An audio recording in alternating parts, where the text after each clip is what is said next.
ton avis ou ton histoire, ton rapport au carnaval guyanais? Moi, je suis née dedans. Je suis née dedans. Mon papa étant musicien, guitariste des difficiles. Donc moi, je crois que depuis, j'étais dans le ventre de ma mère, enfin même ma sœur, on a 2 ans de différence. Quand ma mère, enfin ça c'est ce qu'elle nous a raconté, hein, quand elle a accouché, mon père partait au Suriname jouer avec les difficiles. Donc je vous laisse imaginer la suite. Voilà, il partait au Suriname, au Paramaribo pour jouer. Donc ouais, non, j'ai grandi dedans.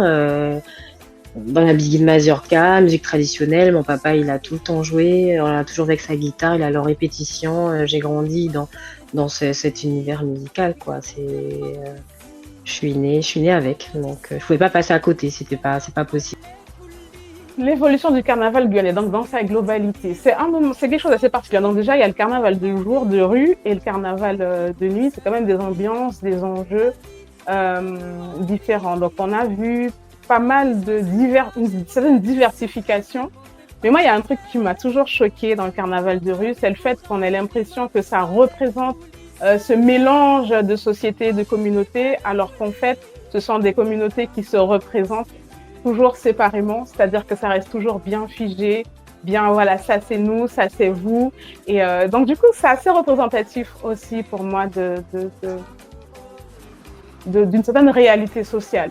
Et puis le carnaval de nuit, les bals masqués et tout, pour moi, ça représente aussi beaucoup. Alors ça a évolué, hein, on en rajoute plus en fait. On en rajoute plus, il y a plus de soirées, il y a plus de variantes, il y a plus de carnaval hors saison. Donc pour moi, c'est vraiment un indicateur en fait des tensions sociales, un indicateur des tensions personnelles. Oui, une corrélation en tout cas. Non, mais vraiment, pour moi, plus c'est fort, plus il y en a, plus il faut multiplier. C'est comme un antalgique en fait. C'est comme un antalgique, c'est comme de la résine de cannabis, c'est comme de la cigarette, c'est comme de l'alcool, c'est comme plus t'en as besoin, plus ça exprime un mal-être profond. Mais bien sûr, c'est normal que cette demande, elle grandisse comme toute addiction, comme toute chose qui nous permet de calmer nos angoisses, nos anxiétés. Donc cette demande, elle grandit, on y répond et économiquement parlant, c'est intéressant, mais c'est néanmoins révélateur. Moi, je rêve d'une Guyane où la demande en coaching et en développement personnel augmente. Mais qu'est-ce que j'adorerais voir de plus en plus de personnes se questionner sur leur développement personnel, sur leur guérison, se questionner sur les abus qu'ils ont reçus dans l'enfance. Parce qu'énormément de ces personnes qui sont en demande d'amusement, lorsqu'on leur parle de leur enfance, des traumatismes, ils disent ouais, non, mais ça c'est passé. Non, mais ça, j'en suis pas morte. Non, mais ça, c'est pas grave. Non, mais sauf que du coup, aujourd'hui, où en es-tu dans ton épanouissement personnel? Donc, avoir des palliatifs, ok, mais est-ce que ce serait pas bien à un moment donné de penser guérison, restauration et épanouissement? Tout à fait, c'est comme la violence. On parle chaque année de la violence pendant le carnaval. Elle exprime quelque chose. Alors, faut pas juste être nostalgique. Ouais, quand on était jeune, avant, le carnaval, c'était bien. Les gens étaient... Non, la violence, elle exprime quelque chose. La violence n'est pas une cause, c'est un résultat. Ce sont les effets de quelque chose en amont. C'est la résultante de foyers dysfonctionnels, d'un malaise social, de plein de choses. C'est pas ça le problème. C'est juste ce qui exprime qu'il y a un problème en profondeur. Donc, on peut, oui, dire, voilà, faut plus structurer, mettre plus de sécurité, mais à quel moment on se questionne, en fait, sur l'état intérieur des personnes concernées?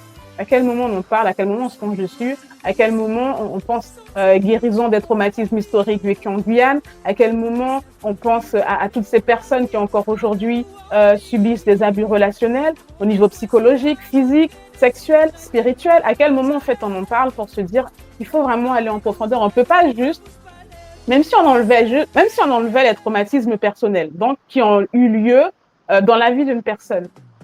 En Guyane, on est porteur de 4 traumatismes historiques. Pas une, pas deux, 4. 4. La colonisation, la déportation, la mise en esclavage, l'assimilation à travers la colonisation. 4. Vous voyez, on voit les Juifs ou les gens qui reviennent de la guerre, à quel point ils sont impactés tout au long de leur vie. On sait maintenant que les traumatismes se transmettent de génération en génération à travers nos gènes, à travers nos énergies, à travers notre éducation. Donc oui, aujourd'hui, on peut dire, voilà, la Guyane, c'est la Guyane, mais à quel moment on se questionne sur le fait que, finalement, Nous sommes tout un ensemble de populations porteurs de traumatismes historiques multiples qui n'a jamais pris le temps, en fait, de se pencher dessus. Tout à fait. Il y a une prise de conscience politique indispensable qui tarde peut-être, mais après, il y a une prise de conscience individuelle et je pense que les politiques sont d'abord des individus et si déjà eux-mêmes, ils n'ont pas eu cette démarche pour eux-mêmes, c'est tout à fait logique qu'on n'ait pas quelque chose d'impulsé au niveau sociétal. C'est tout à fait, c'est logique. Mais j'invite du coup vraiment les personnes à se dire, OK, quand on se rend compte de comment peut impacter un traumatisme une personne à l'extérieur, qui nous là, dans notre petit fief, là, dans notre petit groupe, est-ce qu'on continue juste à dire pourquoi les Guyanais est comme ci, pourquoi les Guyanais est comme ça, pourquoi les Noirs sont comme ci, pourquoi les Amérindiens sont comme ça, et est-ce que ce serait pas intéressant peut-être de creuser au lieu de juste critiquer le résultat? Okay. Donc moi, Sabine, je suis ce qu'on appelle une ancienne chien carnaval. C'est-à-dire que moi, je faisais tout,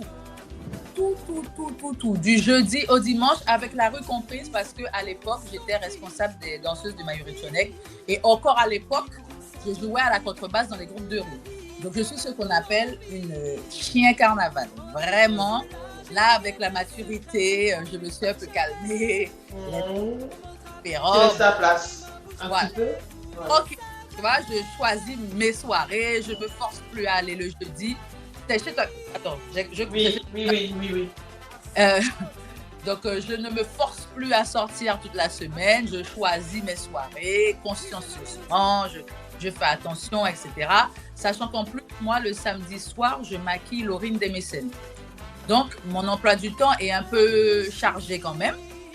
Donc, mon regard, pour moi, c'est la plus belle musique du monde. C'est-à-dire que même quand je me dis que je n'aime plus ça ou il suffit que j'écoute ça. En plus, mon compagnon, c'est un DJ. Et un DJ qui propose beaucoup de mix carnavalesques. Donc, toute la journée, il y a du carnaval chez moi.